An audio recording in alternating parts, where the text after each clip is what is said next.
Afghanistan, kronologi panjang sebuah negara dalam pergolakan, persimpangan peradaban dan kekuasaan. Afghanistan, sebuah negara yang terletak di jantung Asia, telah lama menjadi titik temu antara berbagai peradaban dan kepentingan geopolitik dunia. Keberadaannya yang strategis di antara Asia Tengah, Timur Tengah, dan Asia Selatan menjadikannya medan tarik-menarik pengaruh dari berbagai kekuatan global selama lebih dari 2 abad. Dari kekaisaran kolonial, kekuatan adidaya dunia, hingga konflik internal, Afghanistan telah mengalami transformasi politik dan sosial yang besar, namun seringkali dibarengi dengan pergolakan dan krisis kemanusiaan. Sejarah panjang Afghanistan bukan hanya tentang peperangan, tetapi juga tentang upaya membangun identitas nasional, mengelola keragaman sosial, dan meraih kestabilan. Narasi ini berupaya menghadirkan kronologi peristiwa penting dalam sejarah Afghanistan secara netral, tanpa memberikan pembenaran atau penghakiman terhadap pihak manapun. Abad ke-19, awal kontak dengan kekuasaan asing. Tahun 1838, pasukan Inggris masuk ke Afghanistan dan menempatkan Shah Shuja sebagai pemimpin.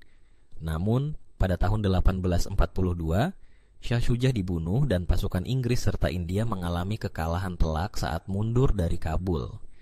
Ini menandai awal dari hubungan penuh ketegangan antara kekuatan asing dan masyarakat lokal Afghanistan.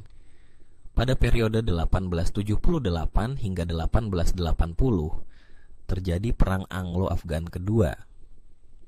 Melalui perjanjian yang disepakati, Inggris memperoleh kendali atas urusan luar negeri Afghanistan, sementara urusan domestik tetap berada di tangan pemerintahan lokal. Tahun 1919, Emir Amanullah Khan menyatakan kemerdekaan penuh Afghanistan dari pengaruh Inggris. Langkah ini membuka era baru bagi negara tersebut dalam membentuk identitas nasional dan politik luar negeri yang mandiri. Transformasi internal dan eksperimen politik.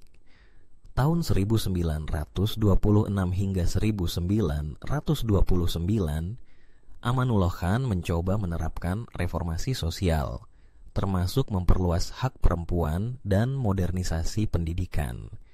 Namun, reformasi ini memicu reaksi keras dan ketidakstabilan internal. Ia akhirnya turun dari kekuasaan dan pergi ke pengasingan. Tahun 1933, Zahir Shah naik tahta dan memimpin selama 4 dekade.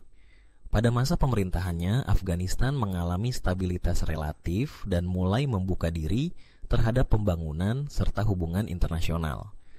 Pada tahun 1953, Jenderal Mohammad Daud Khan menjadi Perdana Menteri dan menjalin hubungan erat dengan Uni Soviet, terutama dalam bidang ekonomi dan militer.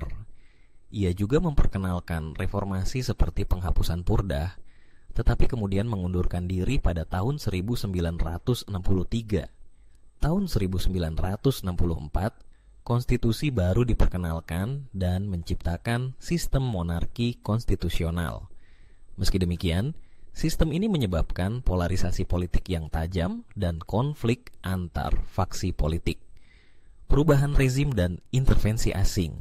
Tahun 1973, Muhammad Daud Khan menggulingkan monarki dan mendirikan republik. Ia mencoba menjalankan kebijakan luar negeri yang seimbang antara Barat dan Uni Soviet. Namun, pada tahun 1978, ia digulingkan dan dibunuh dalam kudeta oleh kelompok yang berhaluan pro-Soviet, yakni Partai Demokratik Rakyat Afghanistan, PDPA. Kudeta tersebut diikuti oleh ketidakstabilan internal. Pemerintahan baru mengalami konflik internal dan mendapat perlawanan dari kelompok-kelompok yang tidak setuju dengan kebijakan ideologis yang diterapkan. Pada bulan Desember tahun 1979, Uni Soviet mengirim pasukan ke Afghanistan untuk mendukung pemerintah komunis yang sedang terancam. Intervensi ini menjadi bagian dari dinamika Perang Dingin global.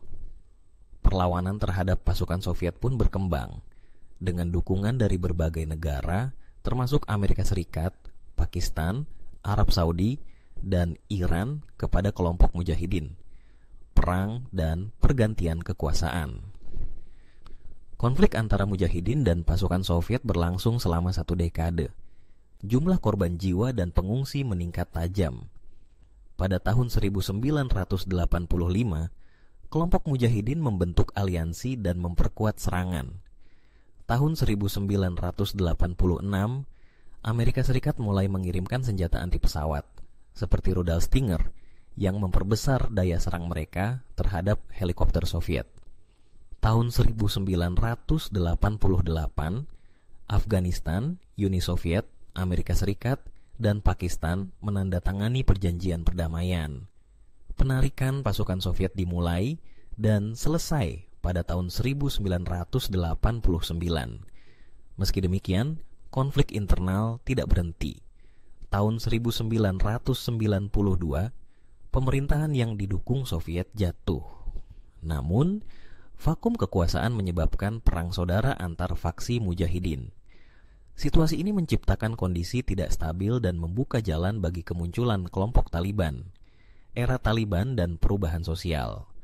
Taliban mulai mengambil kendali wilayah selatan dan akhirnya merebut Kabul pada tahun 1996. Mereka menerapkan interpretasi ketat terhadap hukum Islam, termasuk pembatasan aktivitas perempuan, pendidikan, dan pengadilan dengan hukuman keras. Kekuasaan Taliban mendapat pengakuan dari beberapa negara seperti Pakistan dan Arab Saudi. Afghanistan juga menjadi tempat berlindung bagi kelompok-kelompok ekstremis dari luar negeri, termasuk Al-Qaeda, yang menjadi perhatian dunia internasional. Peristiwa global dan intervensi baru. Tragedi 11 September tahun 2001 di Amerika Serikat menjadi titik balik. Serangan tersebut dilakukan oleh Al-Qaeda yang saat itu bermarkas di Afghanistan. Sebagai respons, pada bulan Oktober tahun 2001, Amerika Serikat memulai kampanye militer di Afghanistan dengan dukungan koalisi internasional. Taliban segera digulingkan dan pemerintahan transisi dibentuk. Pada bulan Desember tahun 2001, perjanjian Bonn menghasilkan struktur pemerintahan sementara yang dipimpin oleh Hamid Karzai. NATO kemudian mengirim pasukan ISAF untuk menjaga keamanan dan membantu pembangunan kembali institusi negara. Pembangunan dan tantangan demokrasi. Tahun 2004, konstitusi baru disahkan. Pemilu presiden diselenggarakan dan Hamid Karzai terpilih secara demokratis. Tahun 2005, pemilu legislatif pertama dalam lebih dari 3 dekade digelar. Meski proses demokratis berlangsung, tantangan tetap besar. Taliban mulai bangkit dan melakukan serangan terhadap pemerintah dan pasukan internasional.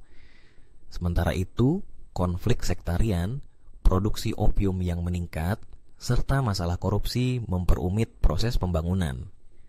Strategi militer dan diplomasi.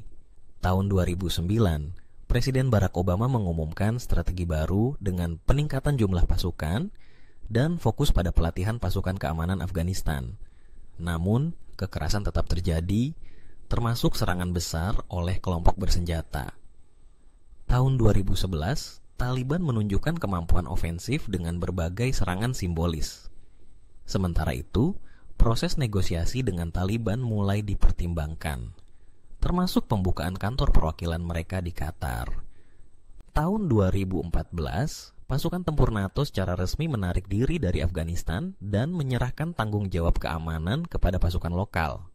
Meski demikian, misi pelatihan dan dukungan seperti Resolute Support tetap berlanjut.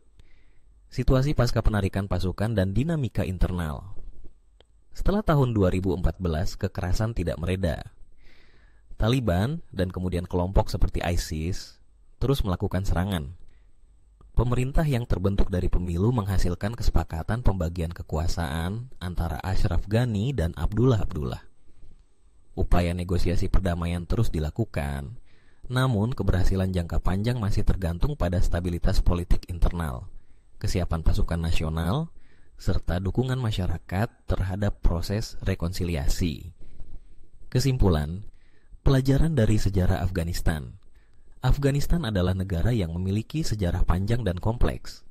Dari zaman kerajaan hingga era modern, negeri ini telah melalui berbagai babak perubahan kekuasaan dan tantangan. Setiap fase membawa dampak besar, baik dalam skala lokal maupun global. Narasi tentang Afghanistan tidak dapat disederhanakan sebagai konflik antara baik dan buruk. Sebaliknya, ia mencerminkan konflik kepentingan, tekanan ideologi, keterlibatan asing, dan perjuangan internal dalam membangun tatanan sosial yang inklusif. Tragedi di Afghanistan tetap tercatat dalam sejarah karena dampaknya yang luas, tidak hanya bagi warganya, tetapi juga bagi tatanan dunia.